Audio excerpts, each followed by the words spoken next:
After my wife's betrayal, she pleaded for my forgiveness and sought to rekindle our bond. Instead, I orchestrated a masterful act of retribution. This is not an act of vengeance. It is the result of one's actions. The saw recoiled violently, sinking its teeth into my palm, tearing through flesh as if it were mere damp paper. Raindrops fell onto the cedar planks I had been shaping for the Hendersons' pergola, leaving dark red stains on the wood.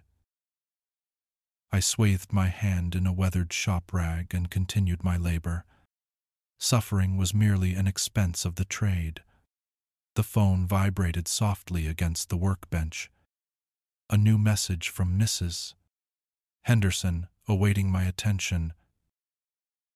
I've come across someone who can deliver more swiftly online, so I'll be canceling the projects. My apologies. 15 years dedicated to crafting bespoke decks in Charlotte, and now it seems every soccer mom with a smartphone believes she can do better. I gazed at the incomplete pergola components, weighing the financial loss I had incurred from the materials alone. The bandage encircling my hand had become thoroughly saturated. "Father, what is going on with you?" My son Ethan Carter's voice echoed from the garage door. At 9, he possessed a keen intellect, reminiscent of his mother in her earlier days, before she became disenchanted with anything that didn't revolve around her own reflection. "It's merely a scratch. My friend, please inform Mom that I shall be joining for dinner in approximately 20 minutes." Ethan Carter slipped away into the shadows of the house.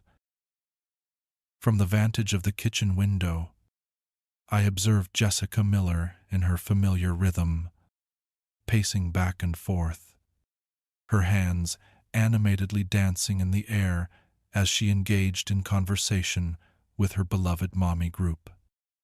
The very circle that had woven itself into the fabric of her existence for the last half-year. After tidying up every corner, I made my way indoors. Jessica Miller stood by the sink, her attention absorbed by her phone.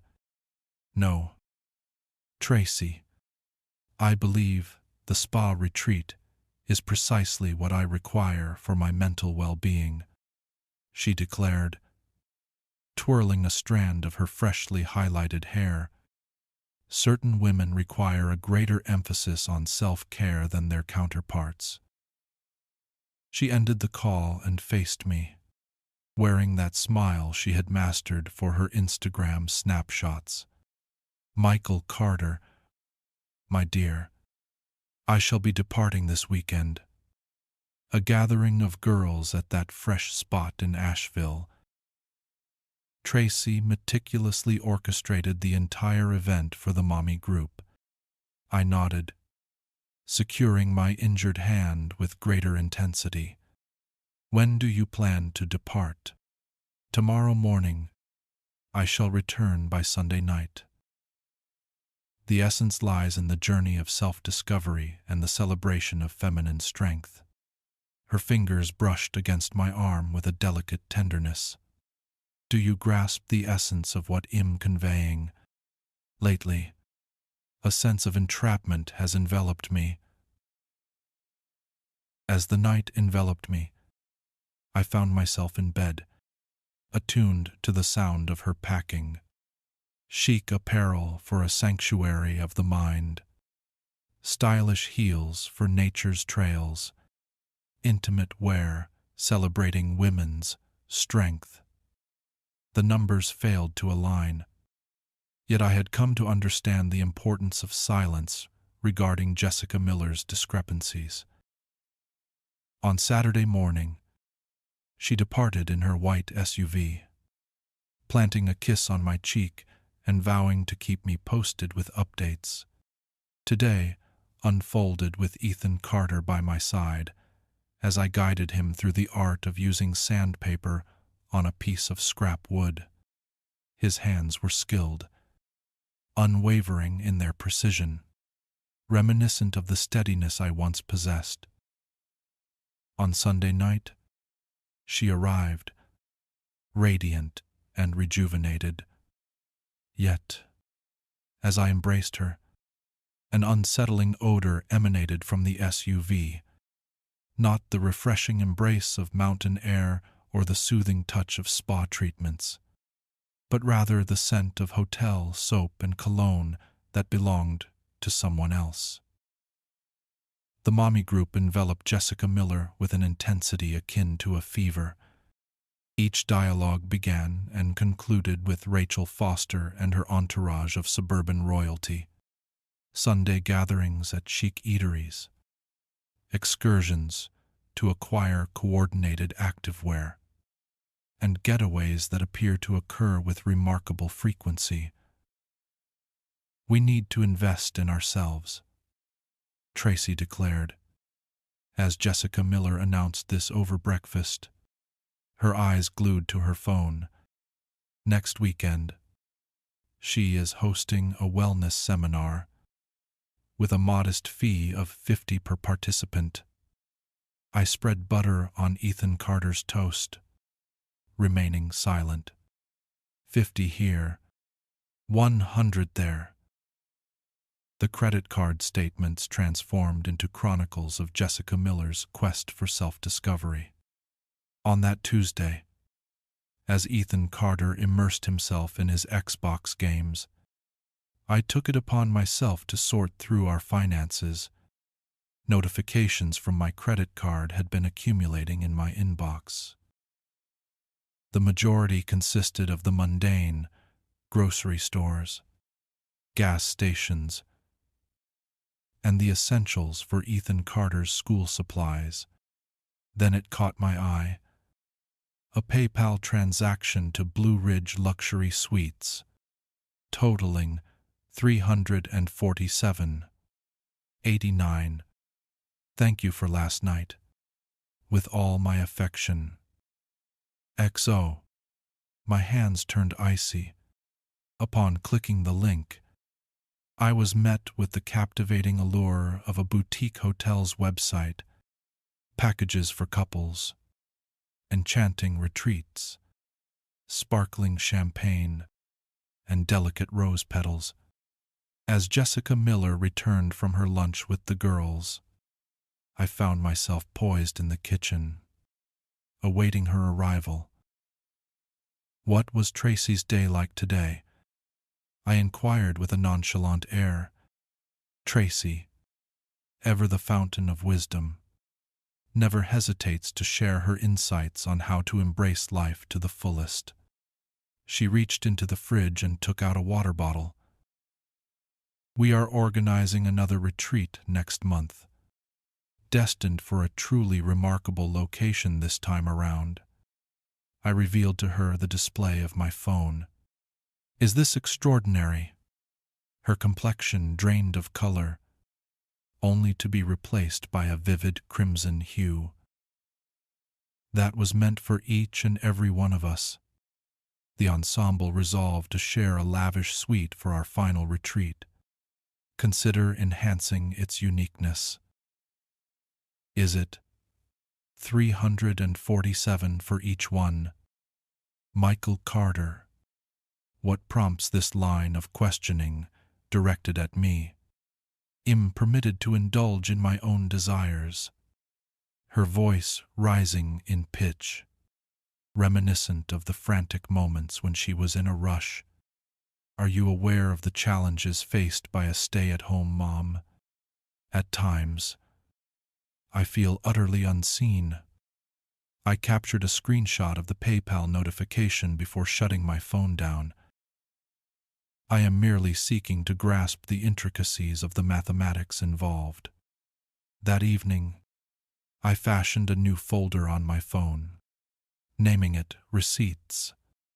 The installation of the dash cam in Jessica Miller's SUV was completed in a mere 5 minutes. Contemporary advancements have rendered surveillance strikingly effortless. A straightforward GPS tracker that transmitted locations to an application on my mobile device. She had never observed the minuscule device concealed beneath her dashboard. I reassured myself that I was merely being overly cautious. Perhaps there existed a pure rationale behind it all. Perhaps Tracy's group genuinely allocated 300 each night for opulent suites to foster their female camaraderie. Yet, paranoia and preparation bore a striking resemblance to one another. On Friday morning, Jessica Miller revealed plans for yet another retreat weekend. Tracy stumbled upon an extraordinary locale, truly one of a kind. It's likely that I'll be out of cell service range, so please don't be concerned if you don't receive any updates from me. Where, precisely, might that be? The location is a delightful surprise, a fragment of the entire journey of stepping away from our everyday existence. With a gentle kiss, she bid Ethan Carter farewell and took hold of her overnight bag. I shall see you on Sunday evening. Through the lens of my phone app, I observed her journey as she navigated the streets of the town. Not heading toward Asheville or the mountains, but rather to a well-known corner of Charlotte. The GPS dot came to a halt at 412 Elm Street, the dental practice of Dr. Ryan Mitchell. Ryan Mitchell, the spouse of Tracy, the man who beamed incessantly at community cookouts, perpetually seeking opportunities to linger near the spouses of other men. Chris Morgan, my work partner, possessed an innate ability to observe the world around him, effortlessly picking up on details without the need for prompting. A former soldier, a decade spent behind bars for a violent act, and fiercely devoted once he deemed you deserving of his loyalty. He accepted Jonas' address and the 200 cash without a single question. I simply wish to uncover the truth about who she truly chooses to spend her time with, I remarked. Chris Morgan inclined his head in agreement. To what extent would you like this to be elaborated? Images, moments, registration numbers, anything you can acquire without facing legal consequences. On a quiet Sunday evening, he presented me with a manila envelope. Your wife is not attending any women's retreat. Michael Carter. The images revealed the narrative my intuition had long understood. At precisely 2:47 p.m. on Saturday, Jessica Miller and Jonas stepped into the Blue Ridge Luxury Suites, with Jonas graciously bearing her bag like a true gentleman. In the hotel parking lot, they shared a kiss at 11:23 a.m. on Sunday, just before she drove away. The final image captured Jonas' hand resting on her lower back as they strolled toward the hotel entrance. I lingered in my truck, parked outside Ethan Carter's soccer practice, my gaze fixed on the stark reminders of my marriage's demise, while other fathers gathered to exchange thoughts on lawn care and weekend plans. My reality shattered into vivid, high-definition snapshots. As Ethan Carter leaped into the truck post-practice, glistening with sweat and radiating joy, a significant realization dawned on me. This had transcended my own narrative.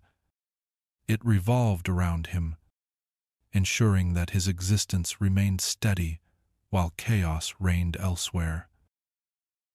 Father, are you all right? Your appearance is quite unusual. Feeling a bit weary. My friend, shall we make our way back home? That evening, I began to devise a plan. Rachel Foster reveled in the spotlight. She orchestrated block parties, managed school fundraisers, and regarded the neighborhood as her own personal realm. Thus, when she proclaimed a summer family picnic at Beach Creek Park, every family with children found themselves compelled to join in the gathering. "It's going to be such a blast," Jessica Miller exclaimed enthusiastically over breakfast. Tracy secured one of those spacious pavilions, complete with a projector ready for an enchanting evening of outdoor cinema. "The children will absolutely adore it." I took a sip of my coffee, observing her as she engaged in the art of enthusiasm, unfolding before my eyes. "That sounds wonderful. What time should we arrive?" In fact, she found herself twisting her wedding ring, a nervous habit that had crept into her life not long ago. Tracy envisioned transforming it into a delightful experience for mothers and their children. "Isn't it amusing how the fathers tend to gravitate towards discussions of sports, often leaving the rest of us in the background?" Indeed. I gently spread the butter across my toes. "Am I really not invited to the family picnic? It's not that you're unwelcome. Rather, Tracy believes that the group dynamics flourish more effectively with just the mothers and their children."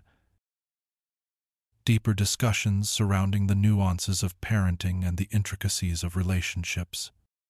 Ethan Carter lifted his gaze from the bowl of cereal. "Is it possible for Dad to join us for the movie?" Jessica Miller's smile appeared as though it were affixed with staples. "We shall see." My dear, during that week, I dedicated myself to crafting my own arrangements. I reached out to my friend Mark Stevens, who specializes in audio-visual setups for corporate events, to call in a favor. Acquired some equipment, meticulously duplicated all items within my receipts folder, arranging them chronologically by date and time. On the eve of the picnic, Jessica Miller displayed an unexpected warmth and tenderness. She prepared my favorite dinner, uncorked a bottle of wine, and nestled beside me on the couch as we indulged in our favorite show. "I love you," she whispered, resting her head gently on my shoulder. "I realize I've seemed a bit distant recently, but my love for our family remains strong." I pressed my lips to the crown of her head, inhaling the fragrant notes of her luxurious shampoo. "I cherish you as well." Certain falsehoods glide more smoothly than the stark reality. On Saturday morning, she adorned herself with a new sundress, one that likely exceeded the cost of my monthly truck payment. Ethan Carter donned his beloved Pokémon shirt, a vibrant emblem of his enthusiasm, while toting a backpack brimming with an array of toys. "Are you really okay with staying home?" she inquired, adjusting her makeup in the hallway mirror. "I have some work to catch up on, so you two enjoy yourselves." I observed them as they drove off, then proceeded to load my truck with the equipment I had borrowed from Mark Stevens.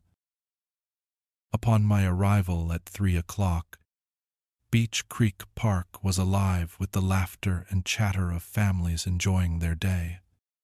Children darted between the picnic tables, their laughter mingling with the chatter of mothers who gathered in their meticulously arranged social circles. The pavilion was adorned with vibrant balloons and banners proclaiming, Summer fun for Charlotte families. Tracy positioned herself by the projector setup, orchestrating the flow of people with the precision of a traffic cop managing a bustling intersection.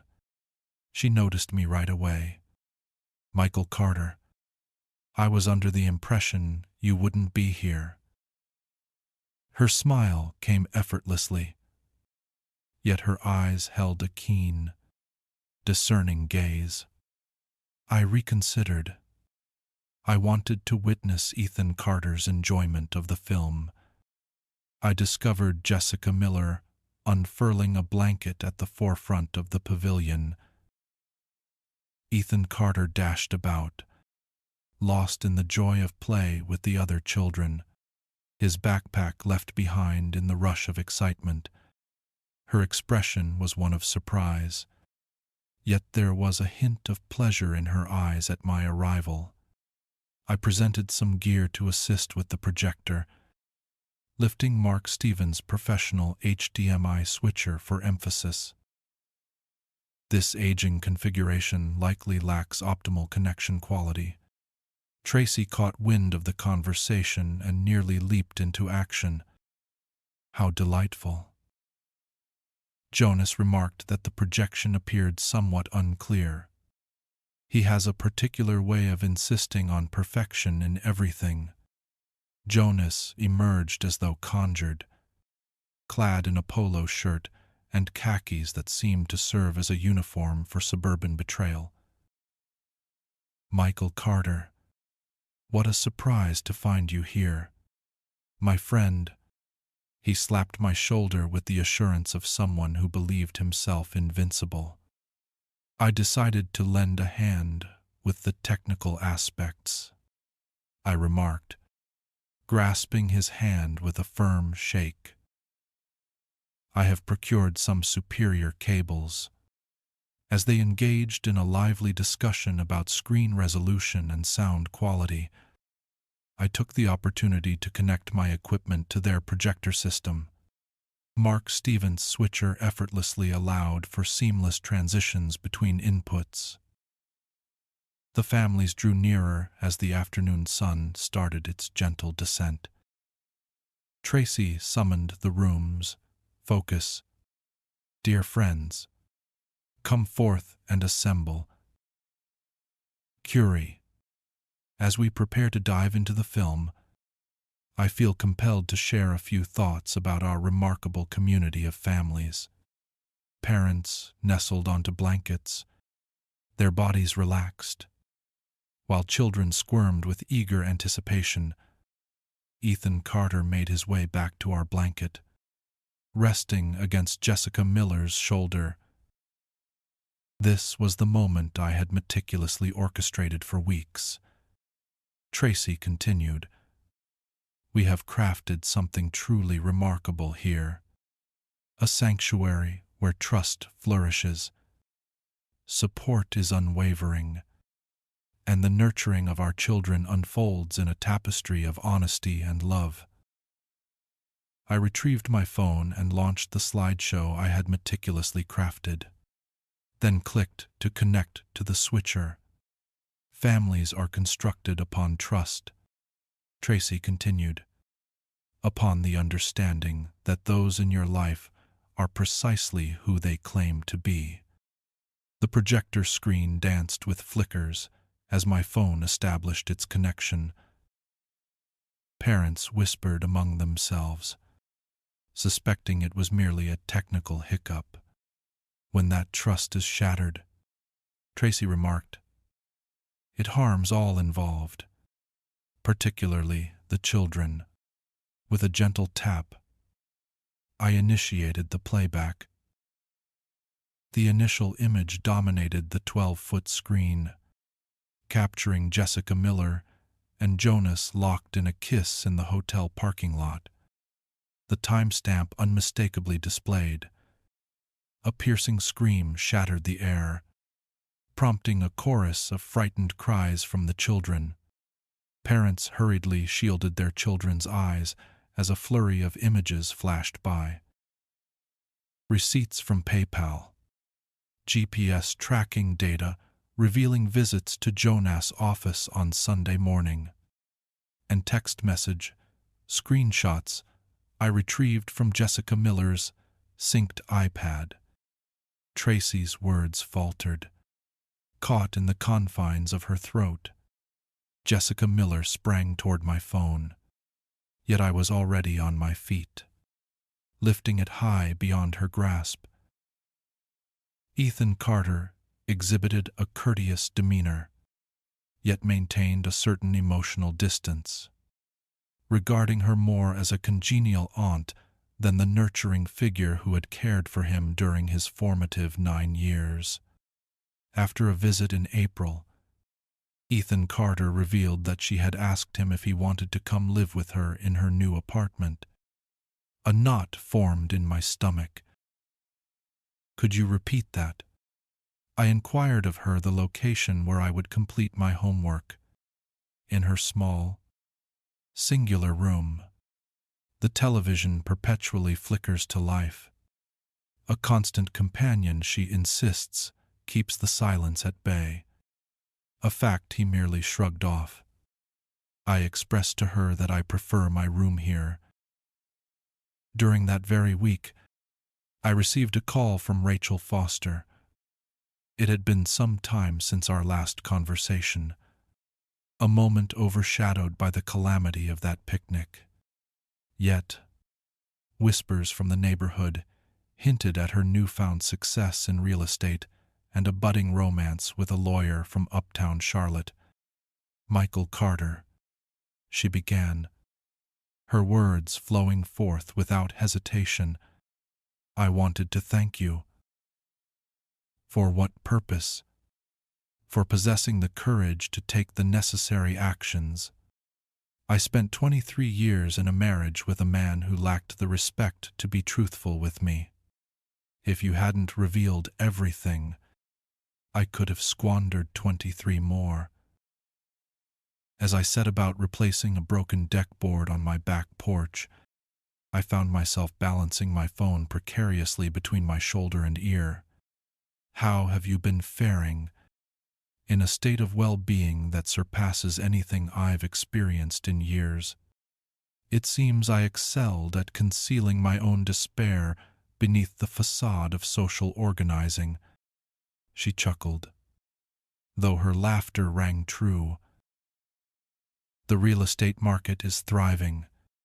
And David, the lawyer I'm consulting, truly pays attention when I speak. That's wonderful. Tracy, you truly deserve more than what you experienced. All of us did, including Jessica Miller, though she opted for the more challenging path to grasp that lesson. Once the call ended, I settled onto the back porch, observing Ethan Carter as he honed his pitching skills against the shed wall. His form was on the rise, yet he continued to let his shoulder dip during the follow-through. As dusk settled, we dedicated our efforts to the railings of the treehouse. Ethan Carter had become quite adept with a drill, and his measurements were consistently precise. Father, may I pose a question to you? Do you believe Mom will ever return to her usual self? As I threaded a bolt through the railing brackets, the question lingered in my mind. Your mother seems to be on a journey of self-discovery, grappling with her identity now that the facade she once maintained is no longer tenable. That seems rather intricate. Indeed, it is. Coming of age is a complex journey, even in adulthood. He maintained a firm grip on the bracket as I secured the bolt with precision. I'm pleased that you possess a simplicity that is refreshing. My friend, I am quite the enigma.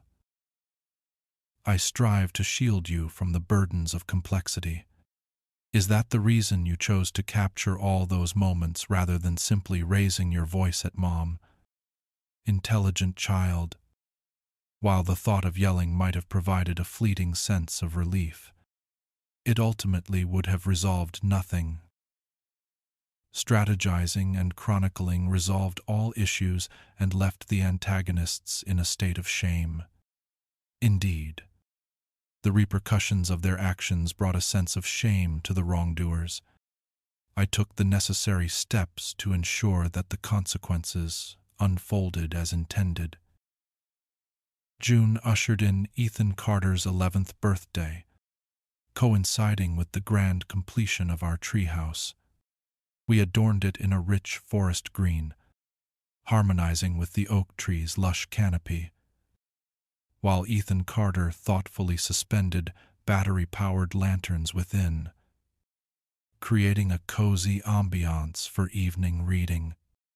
The birthday celebration was intimate yet significant. 6 schoolmates gathered, pizza from his beloved spot, and a sleepover in the newly built treehouse. From my vantage point at the kitchen window, I observed them weaving tales of the supernatural while engaging in spirited debates over baseball statistics. Jessica Miller expressed her desire to join the festivities, yet Ethan Carter graciously turned down the invitation. It would create an uncomfortable atmosphere for my friends, he would articulate to her during their conversation on the phone. However, you could invite me to dinner next weekend. Just the two of us. She had wept, yet she had come to terms with his choice. As dawn broke the following day, and Ethan Carter's friends departed, we set about tidying the yard together. He had adopted a methodical approach to these tasks, tackling cleanup with the same meticulousness he applied to building projects, armed with a clear plan and a keen eye for detail. "Dad, I want to show you something in the treehouse," he said after we had gathered the last of the paper plates. We ascended the rope ladder he had insisted upon, eschewing the conventional steps. The interior revealed an unexpected expanse, adorned with built-in shelves cradling his books and games, inviting cushions for seating, and windows gracefully set into 3 walls. Ethan Carter retrieved a small wood carving knife I had gifted him for Christmas and gestured toward one of the window sills. "I have been diligently crafting this piece." Etched into the timber in meticulous block letters were the words, "Ethan Carter and Dad's Place." "I wanted to leave a lasting mark here," he said, "so that everyone knows this place belongs to us."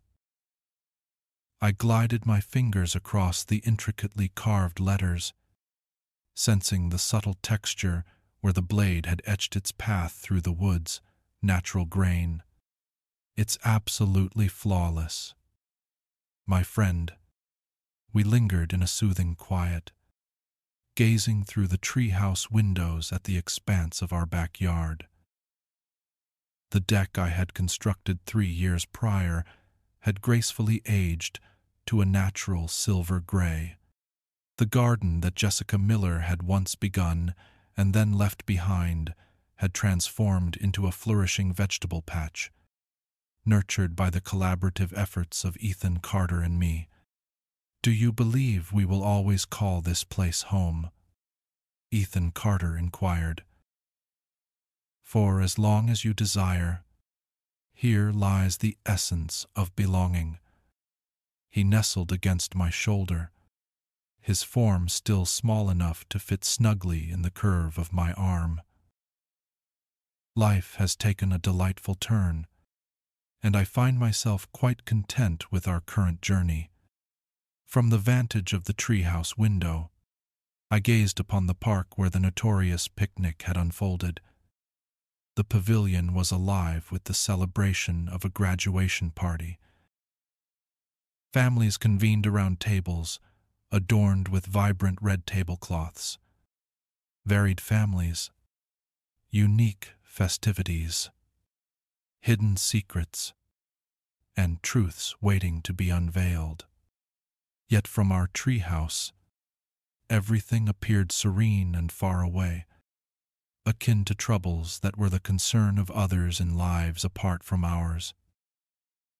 Ethan Carter grasped his book, a fantastical tale woven with dragons and enchanted realms, and nestled into his corner to immerse himself in its pages. I retrieved my own book, a biography detailing the life of a carpenter renowned for crafting bespoke furniture for celebrated authors. The afternoon sun wove its way through the oak leaves, creating a dance of light and shadow that played upon the treehouse floor. In the distance, the gentle hum of a lawnmower mingled with the laughter of children splashing in a neighbor's pool. These were simple sounds, ordinary moments, embodying the serene tranquility that follows a storm's departure. Once the chaos has been swept aside, as I opened my book and delved into its pages, my son sat beside me, the treehouse enveloping us in a cocoon of safety and warmth.